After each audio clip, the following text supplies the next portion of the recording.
दिवालीनाथ भगवान की, अंतिम शास्त्रपति महावीर स्वामी भगवान की, परम पूज्य गुरुदेव श्री आदि सागर मावे की कृपा सागर संपत्ति सागर जी महाराज की, परम पूज्य गुरुदेव श्री सुंदर सागर जी महाराज की, द्वादशाम जन्माणी माता की। बोले समस्त आचार्य संघ की।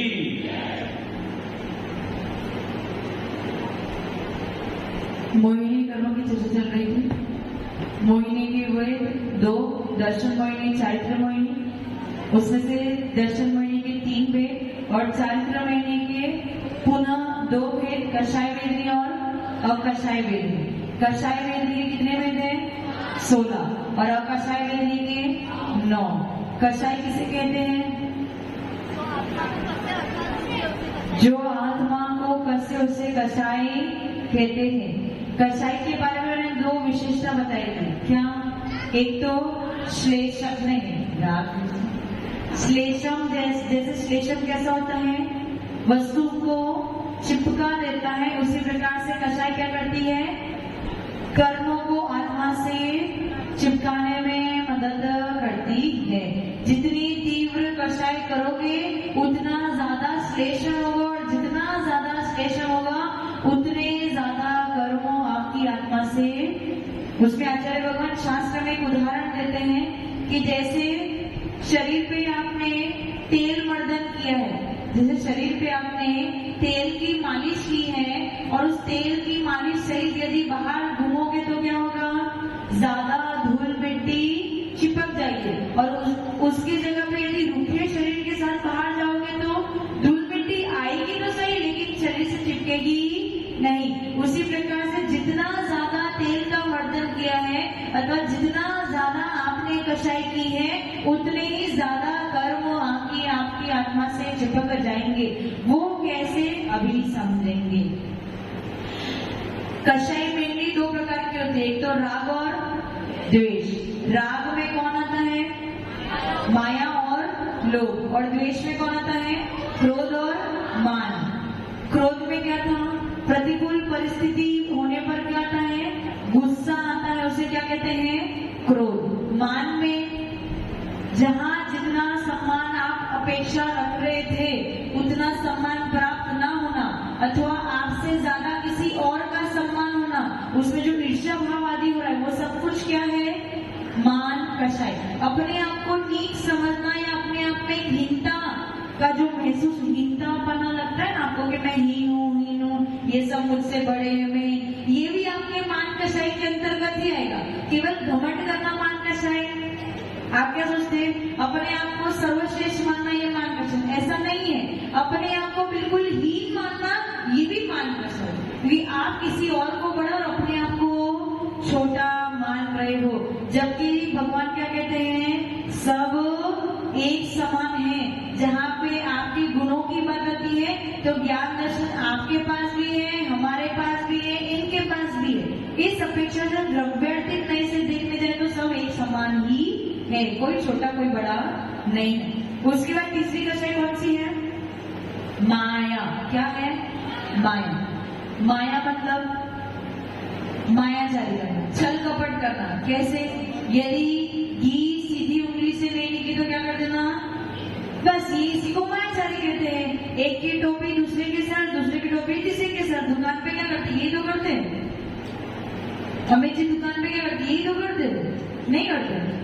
बिना मायाचारी के तो व्यवसाय चल ही नहीं सकता है। हाँ, बस वो मायाचारी ही है। बिना मायाचारी के आपका बिजनेस नहीं चल सकता है। जो दाम की वस्तु है उसे एक्स्ट्रा बता के आगे बेचना, ये मायाचारी है। नहीं, हाँ, बस बात वही और कुछ नहीं है। समझ में आया? मायाचारी का मतलब क्या हो गया? छल कपट करना, झूठ बोलना, चोरी करना, ये सब कुछ मायाचारी के अंतर्गत आ रहा है। क्योंकि आप क्या कर रहे हो? किसी व्यक्ति के साथ छल कपट कर रहे हो। समझ में आया? मायाचारी किसके लिए की जाती है? मायाचारी किसके लिए की जाती है? राजू जी, मायाचारी करते हो? तो मायाचारी किसके किसके लिए करनी पड़ती है? कोई ऐसी स्थिति जैसे प्रतिकूल परिस्थिति में गुस्सा आता है, मान सम्मान नहीं होता, मान कषाय आती है, तो मायाचारी कहाँ पे करनी पड़ती है? दे दो माइंड को।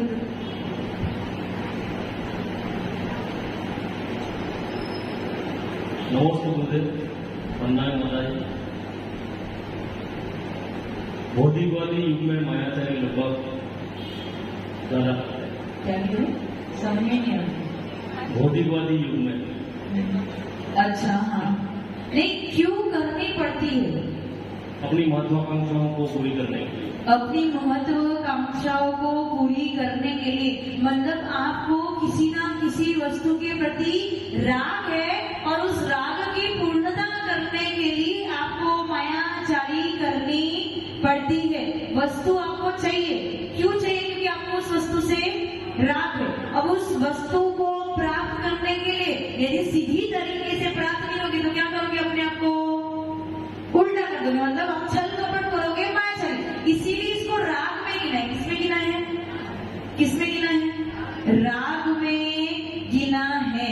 यदि मान सम्मान, आपकी महत्वाकांक्षा क्या है कि मुझे सम्मान मिले, ये भी आपको उस वस्तु के प्रति राग है, मेरा सम्मान होना चाहिए, ये उस वस्तु के प्रति राग है। और सम्मान प्राप्त करने के लिए किसी भी प्रकार की टेक्निक को यूज करके अपने सम्मान को प्राप्त करना, ये भी मायाचारी। समझ में? परंतु यदि वो सम्मान आपको, आपने जिस सम्मान के लिए आपने वो टेक्निक उपयोग किया है, आपने पुरुषार्थ किया है, छल कपट किया है, यदि फिर भी वो सम्मान की प्राप्ति ना हो तो फिर क्या होगा? तो कौन सी कषाय हो जाएगी? मान कषाय। और मान कषाय के पीछे कौन आएगा? क्या आएगा? क्रोध। मतलब आपको समझ गया ना, कषाय एक दूसरे से कनेक्टेड रहती हैं। ऐसा नहीं हो सकता कि पूरे दिन भर आप कोई एक ही कषाय कर रहे हैं। ऐसा हर अंतर्मुहूर्त में आपकी कषाय बदलती है। क्या होता है? हर अंतर्मुहूर्त में आपकी कषाय बदलती है। कभी क्रोध कर रहे हो, अंतर्मुहूर्त के बाद मान कर रहे हो, कभी माया कर रहे हो, कभी लोभ कर रहे हो। उस अंतर्मुहूर्त से ज्यादा आपकी कषाय। आपको यदि ऐसा लगता है कोई व्यक्ति नाराज होकर बैठ गया है, गुस्से में बैठ गया है, दरवाजा बंद करके, तो आपको लग रहा है देखो 4 घंटे से गुस्से में बैठा है। वो 4 घंटे से गुस्से में आपको लग रहा है, लेकिन उसकी क्रोध कषाय कितने समय की थी?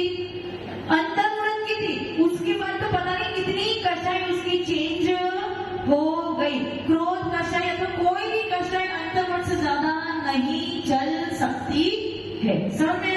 ये एक दूसरे से इंटरकनेक्टेड रहती है, एक दूसरे के पीछे कारण बनती है। समझ में आ गया? मायाचारी समझ में आ रहा है ना? छल कपट, जो भी आप पैसा कमाने के लिए कर रहे हो, मान सम्मान कमाने के लिए कर रहे हो, कोई भी वस्तु की प्राप्ति के लिए कर रहे हो, भले वो धन दौलत संपत्ति, गाड़ी बंगला मकान, आपके परिवार पत्नी प्राप्त करने के लिए, बच्चे प्राप्त करने के लिए जो जो कर रहे हो, सब कुछ आपका क्या है? जो टेढ़ापन, जो सरलता से प्राप्त हो जाए उसे मायाचारी। सरलता और सहजता, ठीक है, आपकी इच्छा है, मैं समझ सकती हूँ, मनुष्य में उत्पन्न हुए इच्छा होती है, महत्वाकांक्षा होती है, लेकिन उन महत्वाकांक्षा को पूरा करने के लिए छल कपट करना, मायाचारी करना, ये हमारा स्वभाव नहीं है। यदि इच्छा सहजता सरलता से समानता से प्राप्त पूर्ण हो जाए तो ठीक है, नहीं तो क्या करना चाहिए? उस इच्छा पे स्टॉप लगा देना चाहिए। पर ये आपसे हो नहीं हो पाएगा ना राजू जी? है बहुत मुश्किल है, क्योंकि अभी आपने संसार बसा के रखा है, और जब तक संसार में फंसे रहोगे, ना क्रोध का निवारण है, ना मान का निवारण है, ना माया का निवारण है, और ना ही लोभ का निवारण है। समझ में आ रहे हैं? समझ में आ रहे हैं? आपको वस्तु का त्याग, साधुओं ने वस्तु का त्याग क्यों किया? अच्छा, पहले लोभ कषाय। लोभ कषाय क्या होता है? लालच। किसकी लालच? किसकी लालच? सिर्फ पैसे और कुछ नहीं।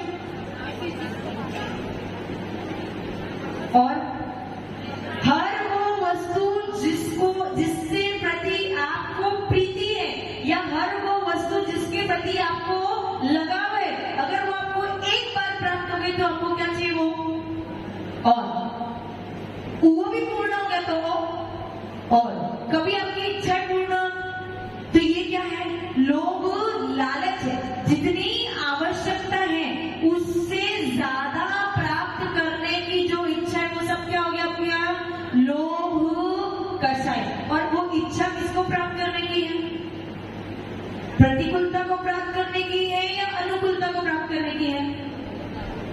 प्रतिकूलता यानी जो स्थिति आपके लिए अनिष्ट है, जो आपके लिए इष्ट नहीं, उसे प्रतिकूल परिस्थिति। और अनुकूल यानी जो आपके अनुकूल है, आपके अनुसार है, उसे अनुकूल कहते हैं। तो लालच किसके प्रति होगा? अनिष्ट के प्रति या इष्ट के प्रति? इष्ट। इष्ट मतलब आपको उस वस्तु से क्या है? राग। इसीलिए लोभ और मायाचारी में क्या रखा? राग में लोभ और मायाचारी को रखा है, और द्वेष में क्रोध और मान को रखा है। समझ में आ रहा है? मैं क्या कह रही हूँ, समझ में आ रहा है ना? अब लोभ पाप का बाप बखाना, ऐसा क्यों लिखा? कोई बता सकता है? लोभ पाप का बाप बखाना। अभी मायाचारी समझाते समझाते मैंने आपको बता दिया। लोभ जिस वस्तु को प्राप्त करने की उसकी इच्छा हुई है, या जिस वस्तु के प्रति उसको लोभ उत्पन्न हुआ है, यदि वो वस्तु उसको सहजता से प्राप्त नहीं होगी तो वो क्या करेगा? मायाचारी करेगा। मायाचारी करके, पुरुषार्थ करके, फिर भी वो वस्तु उसको प्राप्त नहीं और किसी और को हो गई, तो पीछे कौन सी कषाय आ गई? मान कषाय। और मान कषाय के पीछे इसीलिए लोभ क्या है? पाप का बाप बखाना। जितने पाप हैं उन सबसे बड़ा पाप कौन सा है? लोभ कषाय। ये आप जितनी भी वस्तु कर रहे हो ना, ये परिवार भी बसा है तो किसके वशीभूत? लोभ। धन भी कमा रहे हो तो लोभ, बंगला भी बनाया है तो लोभ, गाड़ी भी खरीदी तो लोभ, और इससे ज्यादा क्या कहूँ, यहाँ पे स्वाध्याय करने आए हो वो भी लोभ के वशीभूत ही आए हो। अभी क्या आपकी कषाय नहीं है क्या? पुनीत जी स्वाध्याय कर रहे, कोई कषाय है अभी? क्रोध आ रहा है, क्रोध, मान आ रहा है, माया आ रही है, क्या आ रहा है?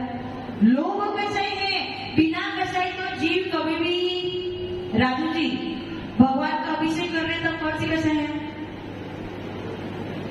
कौन सी? मान कषाय, मेरा नाम हो जाए। क्रोध कषाय, लोभ कषाय। हमें प्रभु से अथवा जिनेंद्र भगवान से राग है, उनकी दिन में एक बार भी दर्शन नहीं करेंगे तो काम नहीं चलेगा। बस ये अपनी लोभ कषाय हो गई। लेकिन राग और द्वेष में, द्वेष सर्वथा वर्जित है। क्या है? सर्वथा वर्जित है। लेकिन राग में, राग करना अच्छा है बुरा है? राग करना अच्छा है बुरा? पाए लाने के लिए अच्छा है। राग करना अच्छा है। अभी तो आपने पढ़ा लोभ पाप का बाप बखाना। राग करना अच्छा है बुरा है? बुरा है। तो फिर भगवान के पास, साधु के पास जाना बंद कर दो। हैं? प्रशस्त राग, राग भी दो प्रकार। द्वेष कभी भी प्रशस्त, गुस्सा अथवा मान कभी भी प्रशस्त नहीं हो सकता है। लेकिन जब राग की बात आती है, लोभ और मायाचारी, इसको प्रशस्त भी माना है।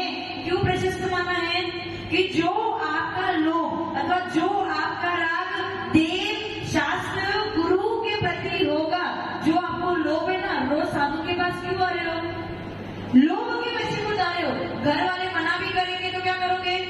राजू जी अगर पत्नी मना कर देंगे नहीं जाना आज, तो क्या करोगे? छुपके छुपके आई आज रोज, मैंने तो कभी देखी नहीं कहा। अच्छा, यदि पत्नी एक दिन मना कर दे, राजू जी आज नहीं जाना, तो क्या करोगे? नहीं जाओगे।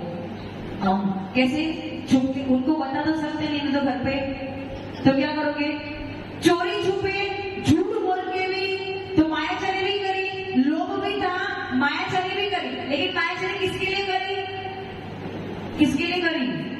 यहाँ पे आने के लिए, तो सागर पर पुण्य प्राप्त करने के लिए एक बूंद जहर को भी अपना लिया। तो ये क्या हो गया? आपका प्रशस्त राग हो गया। और प्रशस्त राग तो आपको, अमित जी, प्रशस्त राग करना शीतल जी से कैसा राग है? प्रशस्त है? अप्रशस्त है, क्योंकि उनसे जो राग है वो आपको संसार में डुबा देगा, लेकिन आचार्य जी के प्रति जो आपका राग है वो आपको क्या करेगा? क्या करेगा? संसार से तिला देगा। अब मैं आपसे पूछूं, आप घर से निकल क्यों नहीं पा रहे? हम आपको इतने दिन से कह रहे घर का त्याग करो, परिवार का त्याग करो। धनपाल जी घर को छोड़ क्यों नहीं पा रहे? त्याग क्यों नहीं कर पा रहे? मोह माया में अभी अपन राग की बात कर रहे हैं।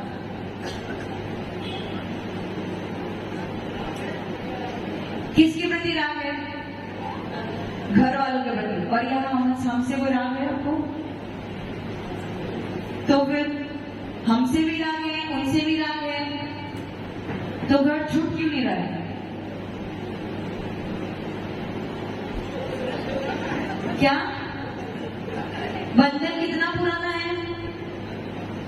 अनादि उनसे, पुनीत जी से, अनादिकाल से। वो बंधन कितना पुराना है? अच्छा, और आपकी आत्मा से बंधन कितना पुराना है? आत्मा से राग है? अगर होता तो फिर छूट नहीं जाते पुनीत जी।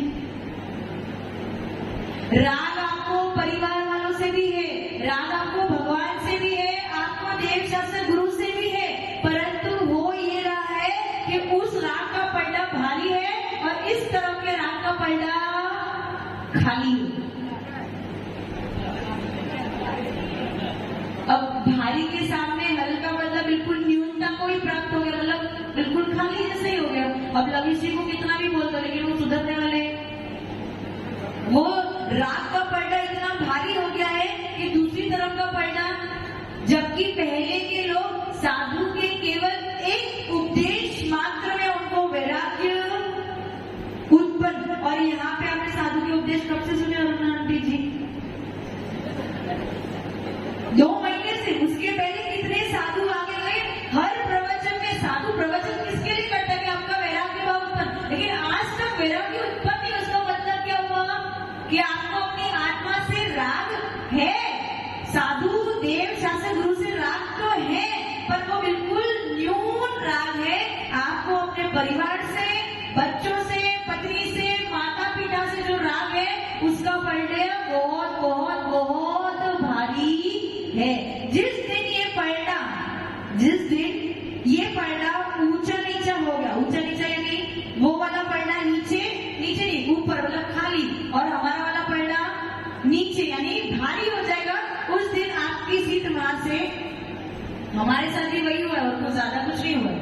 आप सोचो कि इस पंचम काल में बहुत तीव्र वैराग्य आ जाए, सबसे विरक्ति हो जाए, ऐसा नहीं होने वाला।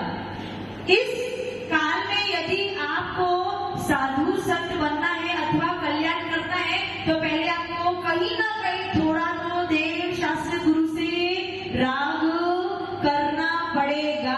जब उनके प्रति का राग आपका अपने परिवार के प्रति के राग से बढ़ जाएगा तो आप वहां से यहाँ पे ट्रांसफर हो जाओ। समझ में रहे? प्रशस्त और ये वाला राग कैसा है? अप्रशस्त।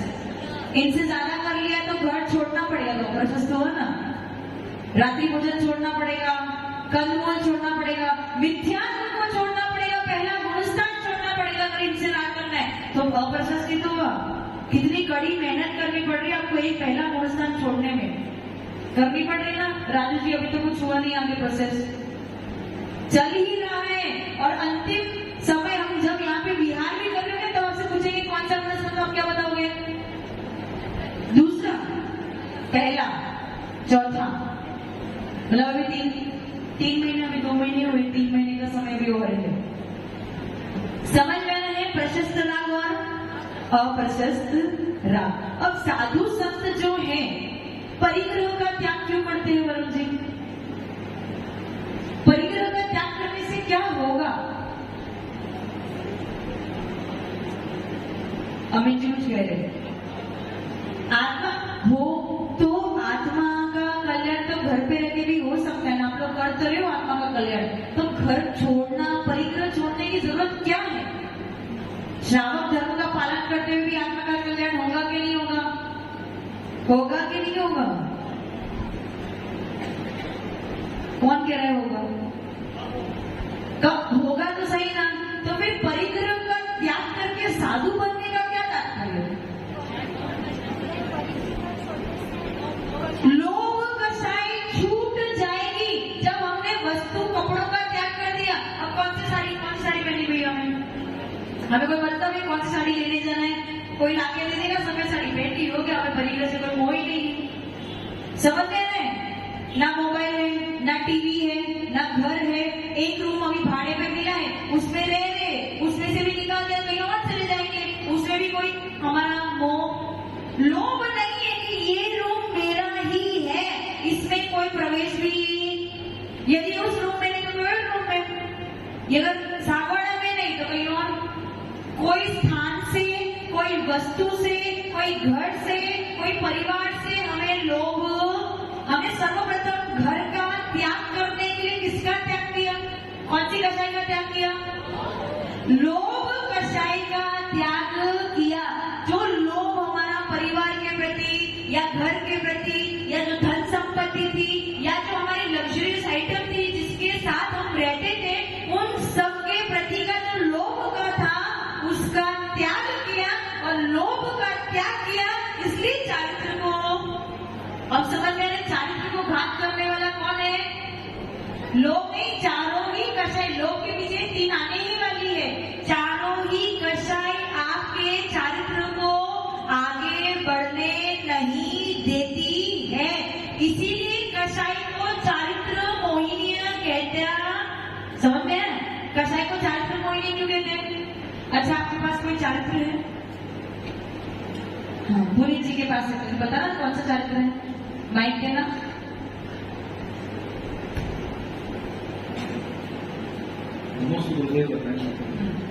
कौन सा चारित्र है?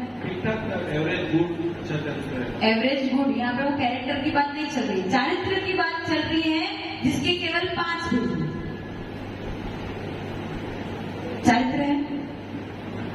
अच्छा, गुणस्थान कौन सा है?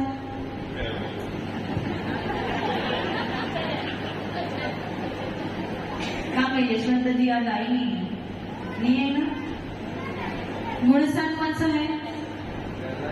पहला है। पहले गुणस्थान में चारित्र हो सकता है क्या? नहीं हो सकता। आपके पास चारित्र है क्या? नहीं है।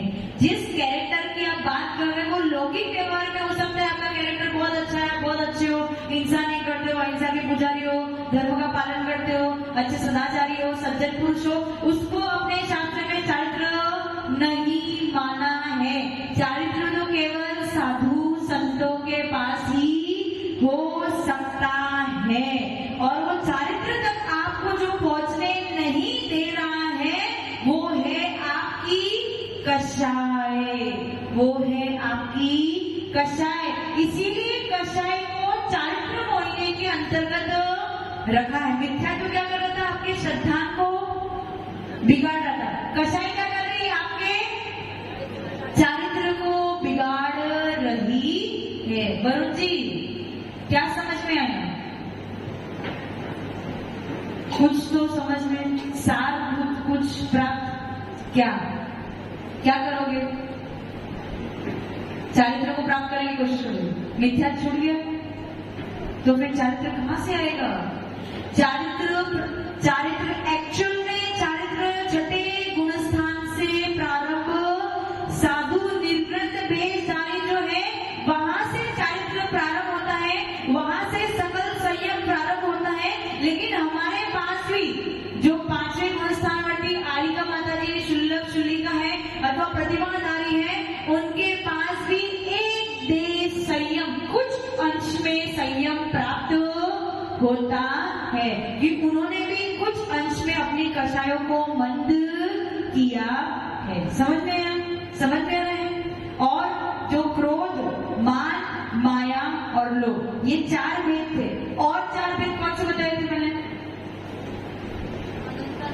अनंतानुबंधी, अप्रत्याख्यान, प्रत्याख्यान और संजुल। अब ये जो 4 भेद है वो क्या निर्धारित करेगी? आपकी कषाय का काल निर्धारित करेगी। क्या निर्धारित करेगी?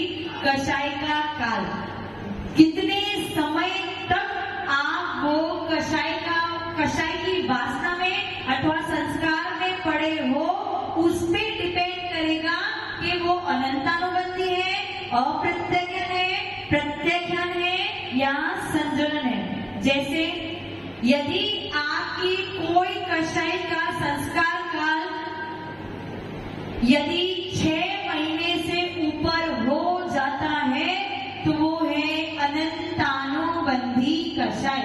मतलब यदि आपकी कोई कषाय 6 महीने से ऊपर चढ़ जाती है तो वो हो गई अनंतानुबंधी। कैसे 6 महीने से ऊपर?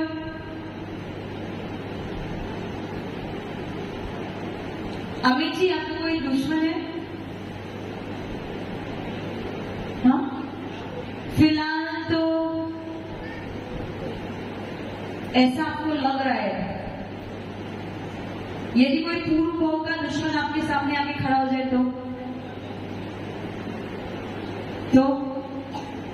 तो क्या होगा? कषाय मतलब संस्कार। कमठ को पार्श्वनाथ भगवान से क्या थी? बैर। कषाय क्रोध और मान कषाय थी, ठीक है। अब कमठ ने पार्श्वनाथ भगवान के कितने भाव तक उपसर्ग किया? 10। तो उनकी कषाय कैसी हो गई? 6 महीने से ऊपर वाली कषाय हो गई। यहाँ पे आप ये मत समझो कि अभी आपके इस एक्चुअल जो आपका वर्तमान में जो भाव चल रहा है, हो सकता है कि अभी आपके मन में कोई दुश्मन नहीं है या ऐसा आपको लग रहा है कि वो ऐसा क्रोध नहीं उत्पन्न हो रहा है। लेकिन यदि कोई सच में आपका पूर्व भाव का बैरी या कोई भी आके आपके सामने खड़ा हो जाए तो पुनः आपको उसके प्रति क्रोध कषाय उत्पन्न। यदि कोई 2 भाइयों के बीच में झगड़ा, आश्चर्य, 2 भाई के बीच में झगड़ा हो जाए और क्या हो जाए? बंटवारा हो जाए। उसके बाद क्या होता है? कभी इनका चेहरा भी मर जाएंगे पर चेहरा, तो ये कैसी कषाय होगी आपकी? अनंतानुबंधी कषाय। 6 महीने से ऊपर अनंत काल तक आपकी उस व्यक्ति के प्रति बैर बन गया। अब इस भाव में तो आपने एक दूसरे से बात नहीं करी, यहाँ से मरण हो गया। अब कभी आगे कोई भावों में मिलोगे तो भी क्या कहलाओगे एक दूसरे के? एक दूसरों को देख के अपने आप ही आपको उस व्यक्ति के प्रति क्या हो जाएगा? क्या हो जाएगा?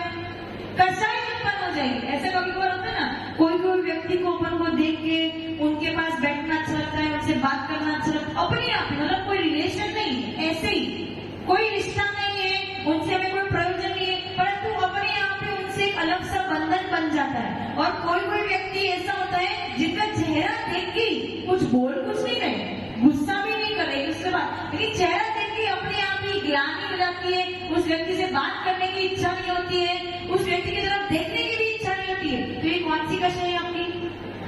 ये कोई ना कोई भाव का बैर चला आ रहा है जो आपको उस व्यक्ति के प्रति आज भी देखना अच्छा नहीं लग रहा है। उस व्यक्ति को देख के आपको गुस्सा आता है। तो ये क्या हो गया? 6 महीने से ऊपर वाली।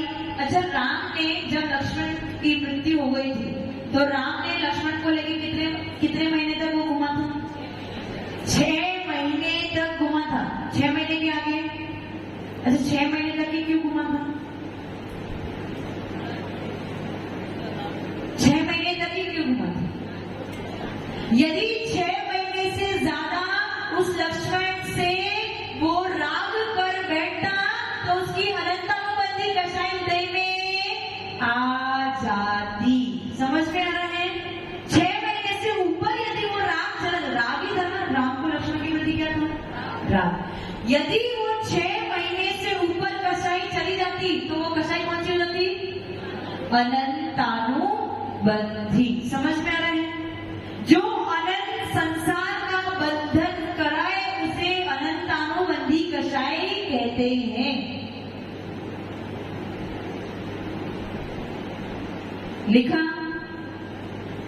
जो अनंत संसार का बंधन कराए उसे अनंतानुबंधी कषाय कहते हैं। जो अनंत संसार का बंधन कराए उसे अनंतानुबंधी कषाय कहते हैं। अब अनंत संसार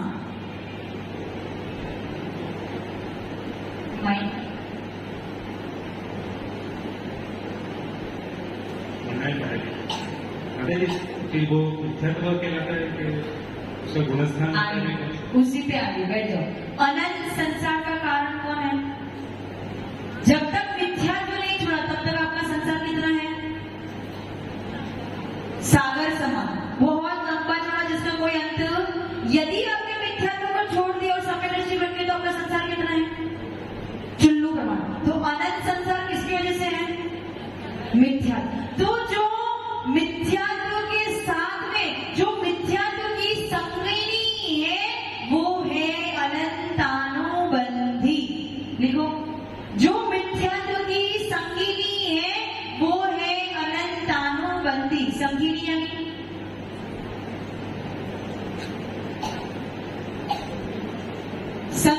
यानी उसके साथ में रहने वाली। उसका मतलब आपको क्या समझ में आ रहा है? मिथ्या दृष्टि की कषाय कैसी होगी? मिथ्या दृष्टि की कषाय कैसी होगी? अनंतानुबंधी। यदि आप पुनीत जी कहेंगे मैं पहला गुणस्थान बढ़ती हूँ तो आपकी कषाय कैसी है? अनंतानुबंधी। समझ में आ गया? इसके बारे में और चर्चा करेंगे। समय अपना पूरा हो चुका है। कल आपकी क्लास नहीं होगी क्योंकि कोई कार्यक्रम है यहाँ पे शिक्षक दिवस का। ओम नमः सिद्धेभ्यो।